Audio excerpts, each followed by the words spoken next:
여러분 반갑습니다. 짱구 박사입니다. 10월도 이제 이번 주면 다음 주면 마지막 한 주가 시작이 되는군요. 참 9월 17일부터 시작된 시장의 하락 조정이 벌써 한 달이 훌쩍 지나서 한 달 반에 접어들게 됩니다. 통상 큰 폭의 상승 이후에는 2에서 3개월의 하락 조정이 일반적인데요.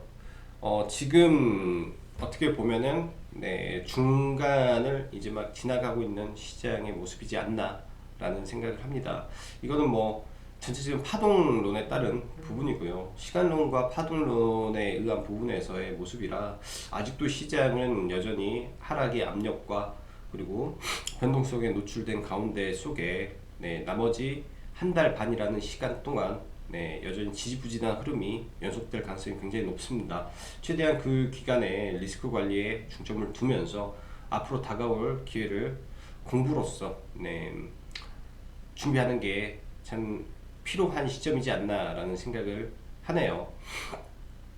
저도 이번 주말은 뭐 이번 주말 빼고는 거의 매주 주말에는 등산과 운동으로 시간을 많이 보냈었는데 어제 하루는 저는 개인적으로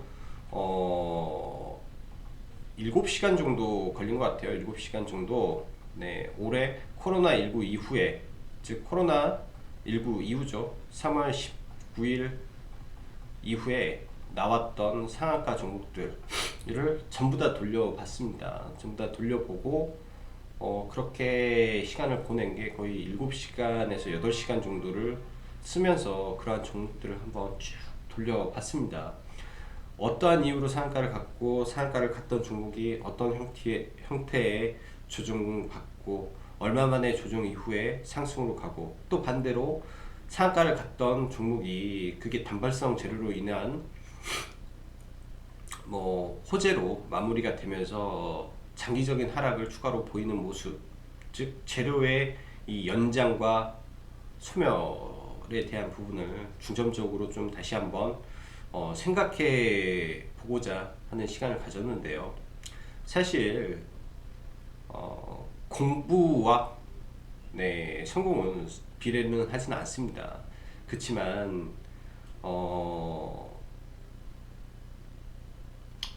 이런 부분, 이 노력은 절대로 이제 퇴보보다는 발전 가능성을 키우기 때문에 힘들수록 원점으로 돌아가서, 그리고 어떤 부분이 잘못됐는지 매일매일 체크하면서 앞으로 다가올 기회를 준비한다면, 시장은 언제나 상승만 할 수는 없고요, 언제나 하락만 할 수는 없습니다.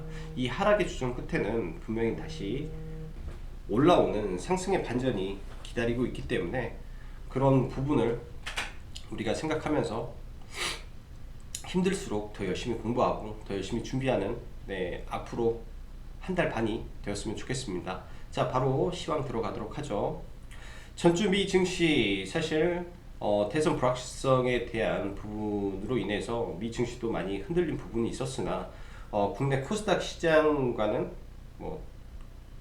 비교가 안 될 정도로 선방을 했다라고 생각을 합니다. 여전히 대선 불확실성이 높은 가운데서 경기부와 관련해서는 시장에서는 이미 대선 전에는 안 된다라고 생각을 하기 때문에 전혀 악재성 부분은 아닐 거라고 생각을 하고요. 나스닥의 문제점은 최근 그래요. 실적을 발표하는 기업들이 시장 예상치보다 월등히 높지 않은 이상 전부 다 차익 매물이 쏟아지고 있습니다. 테슬라도 마찬가지고요. 아마존도 마찬가지고요.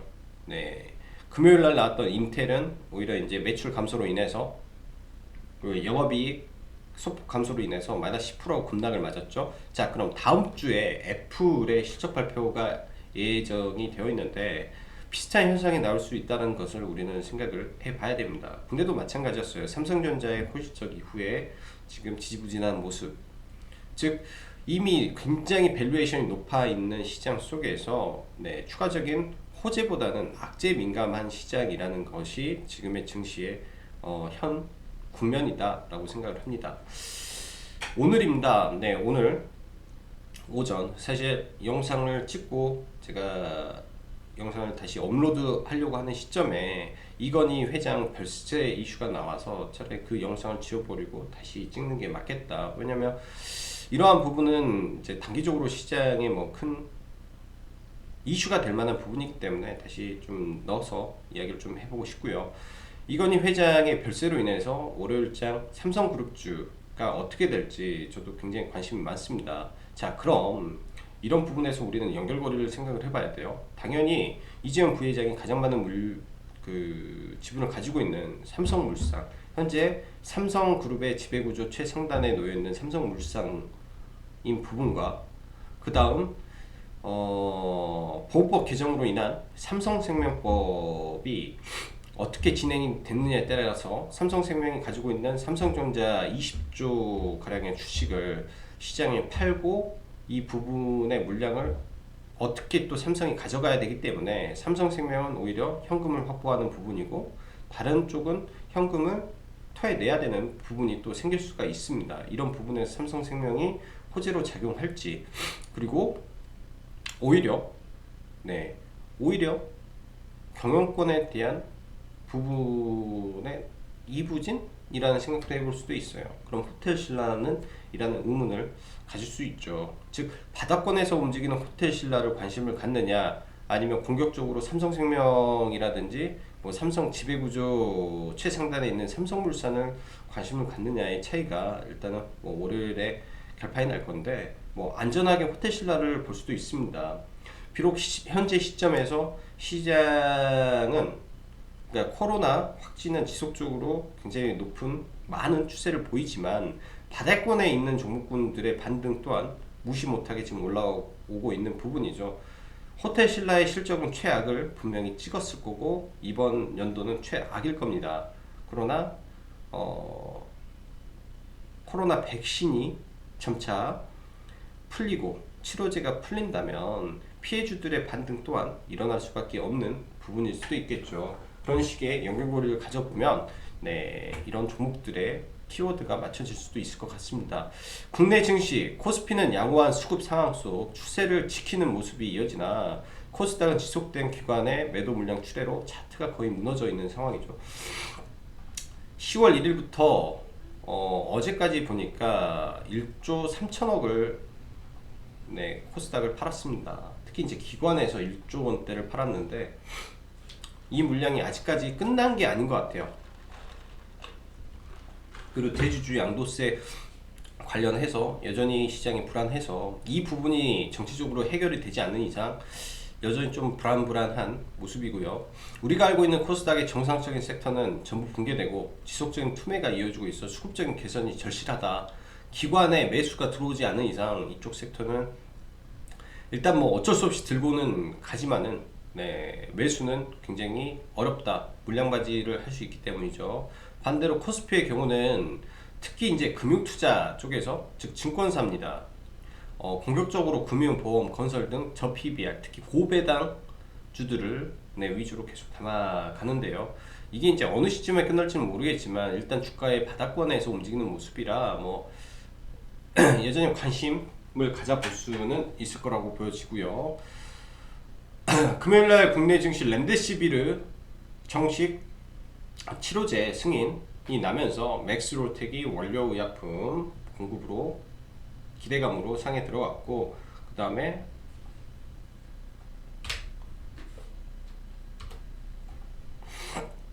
파미셀 두 개의 종목이 움직였죠. 일단은 앞으로 기대감이 남아있는 11월 달에 긴급 사용 승인 가능성을 지금 보이고 있는 화이자 쪽에 KPX 생명과학과 제일약품이 있는데 이 또한 앞으로 이 렘데시비르처럼 갈 가능성이 높습니다. 그래서 조정을 충분히 기다려 보고 눌림목을 추후에 공략을 해봐야 될 것 같고요. 수산주는 오전에 상한가 이후에 다시금 강세를 보이다가 정확히 속보로 11월로 연기를 한다라는 속보와 함께 대부분 종목이 차익 실현과 급락이 좀 나왔고요. 가상화폐 관련주 말씀드렸다시피 얘는 공략하지 않는다라고 말씀드렸는데 일단 추후에 우리 기술 투자만 한번 관심을 가져볼 생각이고 그 외에는 볼 생각은 전혀 없습니다. 자, 정치 테마주 이낙연 대표 동생 이계연 전일 대표 동생이 삼부토건 사장에 임명될 것이다 라는 이슈가 있으면서 최대 주주로 있는 휴림 로봇이 상에 들어가고 삼부토건이 시간에 5% 강세, 그리고 유석열 총장 관련된 이슈가 약간 정치권을 좀 흔들었던 부분도 있는 것 같아요. 뭐 퇴임 이후에 국민을 위해서 봉사하겠다라는 발언과 홍준표의 적극적인 로브콜 이런 부분, 그 다음에 녹십자 CMO 대량 계약 체결 가능성 이슈로 급등을 했는데 상장 이후 최대 거래량이 터졌기 때문에 이 부분도 관심을 가져야 될 걸로 보여집니다. 디지털 화폐 관련해서 일단 한네트가 굉장히 높은 상승률 이후에 조정을 보이고 있고요. KCS라고 종목이 이제 2등주로 좀 올라오는 모습인데 단일가에 약간 걸릴 부분이 좀 있어서 추가 급등을 안 한 걸로 보여집니다. 결국 단일가 해제를 하고 갈지 아니면 여기서 단기 고점 끝날지는 봐야 될 것 같고요. 자, 마지막으로 시진핑 반 이슈는 여전히 12월 달까지 이어지는 부분도 있습니다. 여기에 11월 11일 광군제가 있기 때문에 어찌됐든 이 종목들 흐름은 지켜봐야 된다라고 보여지네요. 자, 시장 한번 보고 넘어가도록 하죠. 일단 해외 증시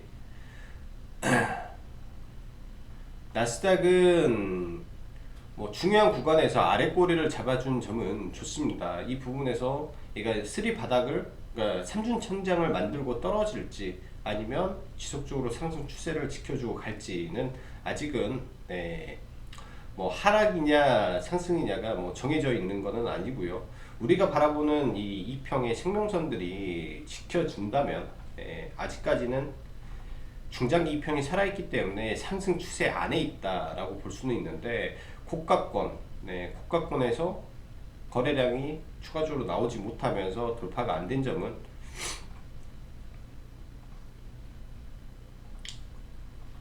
그리고 다우도 마찬가지고요. 고가권에서 돌파가 못하고 나오는 모습은 확실한 돌파가 나오면 시장에 추가 상승을 볼 수 있겠으나 아직까지는 확인이 좀 필요한 부분이라고 생각이 되고요. 자,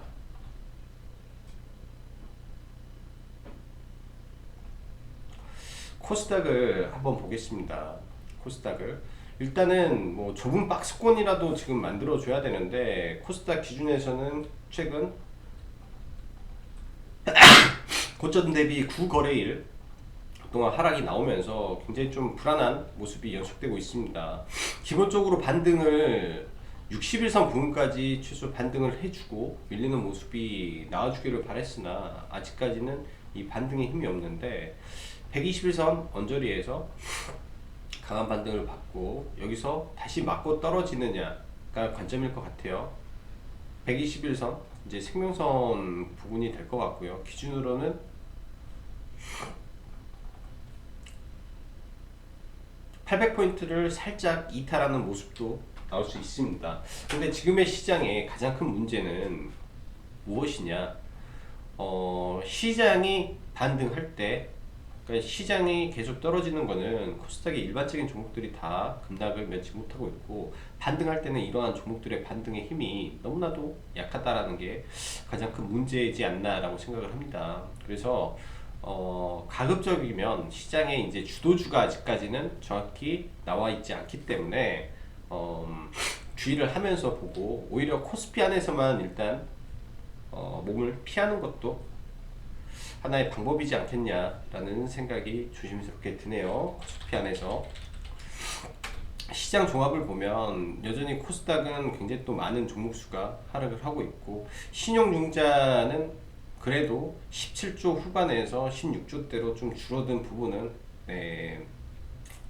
다행이지 않나 라고 생각을 합니다. 이게 이제 D-2기 때문에 며칠 지나면 조금 더 줄어 있으면 좋겠다라는 생각이 되고요. 일단은 부담이 되는 거는 17조 원 가까운 신용 융자 잔고가 시장에는 여전히 부담으로 좀 작용을 하고 있기 때문에 이런 부분이 일정 부분 해소가 돼줘야 될 것 같습니다. 자, 삼성생명을 좀 먼저 볼게요. 삼성생명은 저희가 목요일날 매매를 해서 들어갔는데 매도를 했어요. 매도를 하고 금요일날 하나생명을 공략하자 했는데 하나생명은 체결이 안 되고 좀 올라가는 바람에 공략을 좀 못했습니다. 사실 하나생명을 이때 발견하고 눌림을 이 구간에서 봅시다 라고 했는데 여기서 끝내 뭐 공략이 안 되고요. 저는 정확히 1660원 구간을 계속 기다렸는데 한 번도 안 주고 가서 하나생명은 좀 공략을 못했고, 지금 보험 쪽도 바닥권에서 흐름이 심상치가 않아요. 보험 쪽도 롯데 손해보험이 급등을 했는데 얘는 이제 별개의 문제이기 때문에 좀 안 쳐주고, 뭐 삼성화재라든지 바닥권에서 움직이는 삼성화재라든지 지금 종목군들의 수급 개선이 굉장히 좀 양호하게 좀 진행이 되고 있습니다. 그래서 일단은 월요일날 뭐 삼성생명, 삼성화재, 그 다음에 뭐 삼성물산이 전체적인 움직임을 좀 보일 텐데, 시가총액 좀 높지만은 시장에 관심을 받을 수도 있는 삼성생명의 움직임이 나올 가능성도 높다라고 판단을 합니다. 지금 이 굉장한 거래량을 터쳐놓고 이게 이제 매집봉이었다라고 치면 다시 한번 이 위에까지 올라가려고 하는 모습을 좀 보여줄 수도 있을 거라고 생각이 돼요. 그래서 삼성생명 월요일날도 관심을 좀 가져보고요. 그 다음에 호텔신라, 실적이라든지 뭐 이런 부분은 엉망이겠죠. 코로나 관련해서 다 떨어졌고, PBR 그 기업 가치로는 문제가 없겠지만 올해 뭐 돈을 벌었겠습니까?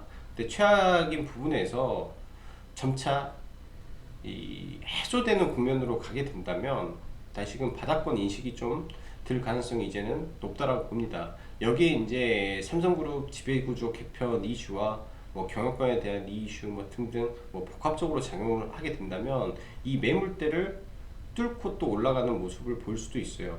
자, 삼성생명을 보면 이 구간이 여기에 최대 거래량이 터져 있고 아일랜드 갭의 구간입니다. 이게 이제 이건희 회장 별세로 인한 갭이 발생한다면 여기에서 뚫고 올라가서 한 번 정도 위로 다시금 상승이 나올 수 있는 부분이기 때문에 월요일은 잘 관찰을 해봐야 될 것 같고요.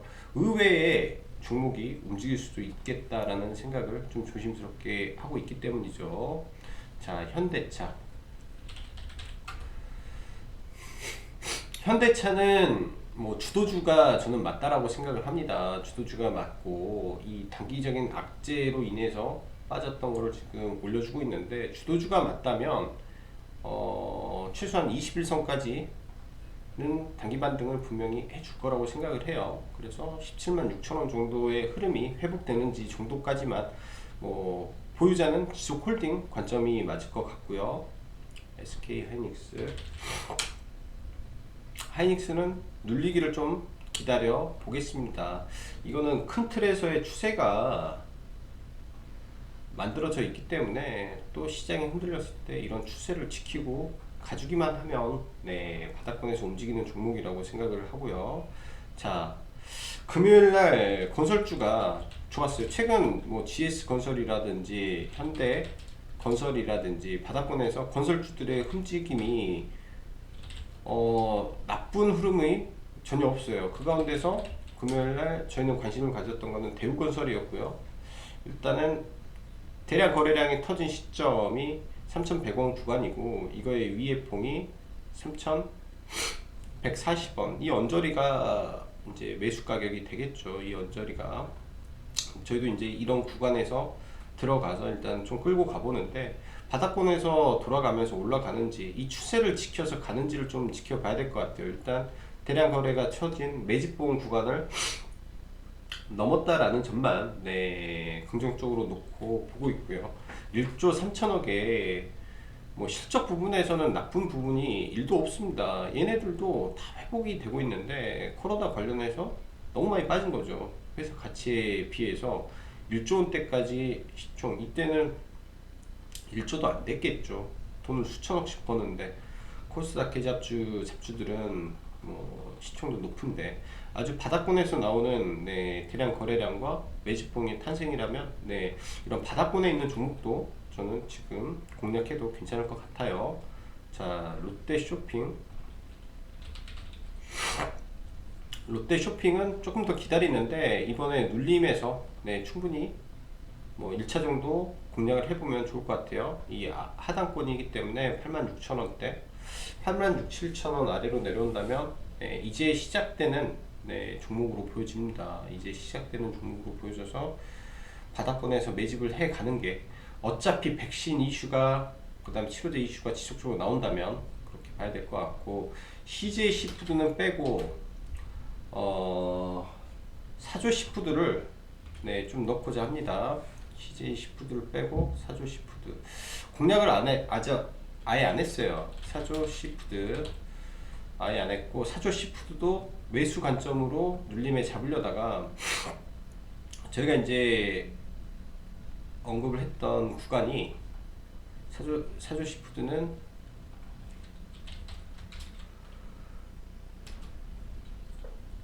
매수는 6,600원 네, 구간에서 매수를 고려를 했으나 이게 VI가 이때 걸렸거든요. 이때 VI가 걸리면서 뉴스가 나왔기 때문에 바로 이거는 매수하지 않는다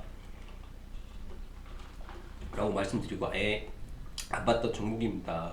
일단은 빠지겠죠. 한참 빠질 것 같아요. 한참 제가 보기에는 제로 소멸이기 때문에 그렇지만은 거래가 터지는 이 아랫봉의 3분봉이라면 이 정도 자리라면 저는 해볼만 하다 라고 생각을 합니다. 그 기준에 맞춰서 봐야 돼요. 그러니까 다 같은 상한가에도 그 부분에 따라서 달라지니까 우리 기술 투자 거래량이 굉장히 커졌죠. 거래 대금도 엄청나게 터트리고 지금 움직였습니다. 3일 동안에 수천억씩 지금 계속 2천억. 그 다음에 당연히 이 거래량이 감소했기 때문에 보는 거고 여기서 거래량 터졌으니까 보는데 바닥에서 단기간에 거의 80, 90% 올라가 있는 상황이기 때문에 공략을 안 하는 게 좋죠. 자, 이런 종목은 지금 고점에서 거래량을 터지면서 빠졌어요. 이게 이제 전형적인 물량 털 때 나오는 차트입니다. 고점에서 대량 거래량 이후에 추가적으로 물량 빠졌고 이게 추가 매수를 하게 된다면 죽는 차트예요. 죽는 차트. 일단은 이렇게 뺐고 네. 여기에서 반등하는 척하고 차라리 밀어주는 게 저는 오히려 좋다라고 생각을 합니다.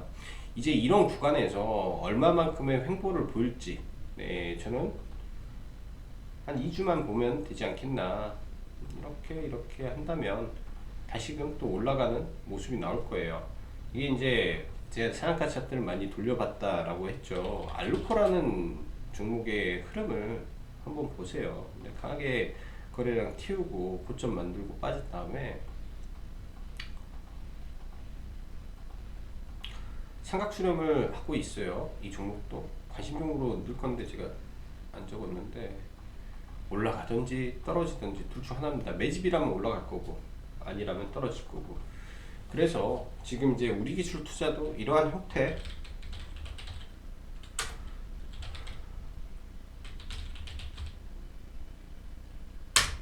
형태의 모습을 앞으로 보일 가능성이 있기 때문에 시간을 가지고 좀 봐야 될 것 같고요. 5성 첨단 소재 의미 있는 구간을 약간 깼습니다. 그럼 바이든 관련 대장주였죠.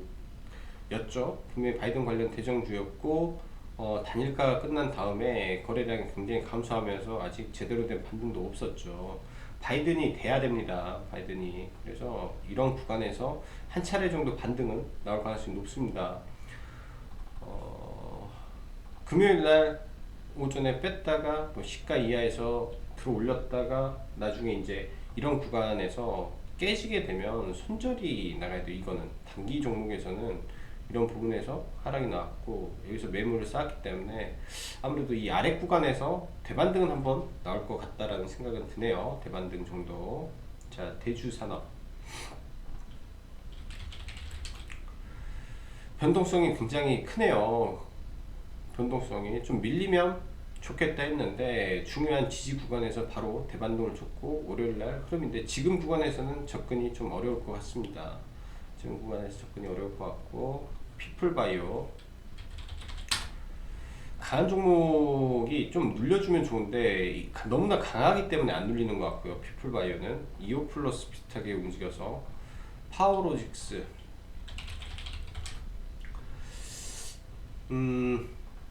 파워로직스는 매매를 2번 정도 진행을 했습니다. 일단 전일 아랫꼬리에서 잡았던 거는 반등하면서 반등하면서 이 시점에 또 전략 매도를 좀 하고요. 여기서 잡은 거. 그 다음에 두 번째 저희가 잡은 구간은 이 구간에 들어가서 8,800원 이 구간에서 매도를 하고 여기까지는 매매가 굉장히 깔끔하게 2번 그 다음에 이때 여기서 잡아서 여기서 매도를 하고 3번 정도 매매를 했는데 네 번째 매매는 조금 여기서 들어가서 지금 여기서 제가 추가 매수를 좀 했어요. 여기서 두 번째는 뭐 다 좋은데 이때 이제 왜 뉴스가 나왔을까라는 부분이 굉장히 좀 개인적으로는 의문입니다. 갑자기 바닥에서 왜 기사를 냈을까라는 부분, 이 기사를 내고 나서 투매가 나왔기 때문에 약간 좀 다소 불안한 모습이고요. 다소 일단은 월요일날 장 반등을 강하게 못 준다면 8,500원 라인 언저리에서 물량을 줄이고 그냥 정리를 해버릴 생각입니다. 통상 바닥권에서 굉장히 좋은 이슈로 올른 종목이면 틀림없어요. 굉장히 좋은 이슈로 올린 종목이면 틀림이 없는데 이 하락 그러니까 상한가의 중심봉이죠. 버틴다면 예를 들어서 종목을 버틴다면 정확히 상한가의 중심봉이 8,900원 8,900원 여기까지도 밀었다 갈 수가 있기 때문에 너무 괴리가 크다라고 생각을 합니다. 그래서 그렇게 된다면 이제 적절하게 대응이 필요하겠죠. 반등할 때 추가 매수분은 뭐 이런 구간에서 매도를 하고 비중을 낮춰놨다가 이 하단 구간 상한가의 중심봉과 이 종목을 끌어올렸던 이 매물의 중심봉이 8,000원대이기 때문에 그런 구간에서 공략을 한다든지로 전략을 약간 수정을 해야 될 것 같고요. 폐배터리 사업 자체는 나쁜 거는 아닌 것 같아요. 배터리 외에 굉장히 큰 시장이 열리는 부분이 시장에 나왔기 때문에 뭐 이거를 나쁘다라고는 생각하긴 그렇지만 고점 구간에서 지금 어제 오늘 특히 오늘 어제 이 거래 대금이 좀 많아서 반등의 폭을 좀 봐야 될 것 같습니다. 그렇지만 밀리더라도 매일매일 기본 반등의 폭은 좀 있어요. 시가 대비 2, 3%대 최소 2.5% 최소 5% 그러면은 여기도 이 상태에서니까 뭐 2.5% 3% 많이 되면은 2.5% 즉 2.5% 정도의 반등 폭을 예상을 하고 좀 봐봐야 될 것 같고요. 자, 대한과학, 수산중공업. 대한과학은 콜드체인 관련주인데 사실 지금은 조금 관망을 해보겠습니다. 관망을 해보고요. 수산중공업은 저희가 2110원에 매수를 했어요. 2110원에 이제 기다리면서 정확히 걸어놓은 물량들 하고 매도는 2165원에 매도를 좀 쳐서 이건 눌림목 공략을 좀 진행을 했고 내일장이 3운봉 자리인데 이 3운봉 자리를 어떻게 만들지 요새 이제 너무 급격하게 빼기 때문에 조금 더 아랫단을 지켜봐야 될 것 같습니다. 여기가 지지 구간인데 이 구간이 지지가 안 될 수도 있다라는 생각을 열어놓고 좀 봐볼게요. 5일선을 이탈하는 지점을 차라리 공략 지점으로 봐야 될 것 같다라는 생각도 좀 듭니다. 그래서 이제는 2,000원 아래 밴드에서 한번 고민을 한번 해볼 생각이고요. 삼성출판사는 좀 공략을 못하는 게 좀 아쉬워요. 삼성출판사 가격대 라인은 잘 봤는데 공략을 좀 못한 게 좀 아쉽고요. 삼성출판사 매집이 잘 되어 있기 때문에 눌림목과 혹시 시간 되시면 관심 있으신 분은 유튜브를 계속 검색하는 것도 나쁘지 않을 것 같고요. 유니언 머티리얼즈 장 후반에 일단은 매매를 좀 해서 수익권에 좀 가져가고 있습니다. 네. 저희 매수가는 이제 이 종목은 좀 기다렸고요. 예, 이 구간에서 좀 들어가서 이 구간에 좀 추가 매수를 여기서 좀 해놨고 이렇게 그래서 약간 수익 구간에서 좀 보는데 가급적이면 운봉에서 좀 잡으려고 하고 있고 얘가 이제 워낙 이 기사에 민감한 종목이기 때문에 바로 죽지는 않을 거라고 생각을 합니다. 그래서 보면서 대응은 좀 필요할 것 같고요. 지속 관찰은 해야 되니까.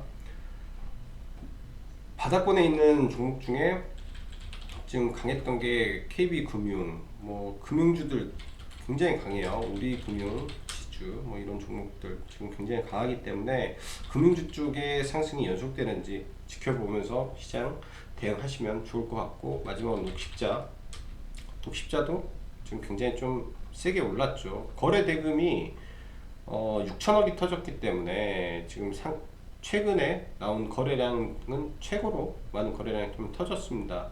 여기서 방향을 바꾸고 신고가를 갈까라는 고민은 좀 드는데요. 이게 이제 1차 파동이고 이게 2차 파동이고 이게 3차 파동으로 갈지에 대한 고민만 좀 해보고 싶네요. 워낙 위에 매물이 많기 때문에 이걸 뚫고 갈 수 있을까라는 정도 고민이 듭니다. 자, 시장 힘들고 어렵지만 네 그래도 잘 이겨내서 특히 이제 연말까지는 지지부진한 시장이 연속되겠지만 그래도 돌파구는 항상 있을 거라고 생각합니다. 다들 힘내시고 잘 될 거라 믿으면서 시장을 바라보는 게 좋을 것 같네요. 자, 다음 한 주도 네, 화이팅 하시고 여기까지 장 박사였습니다. 감사합니다.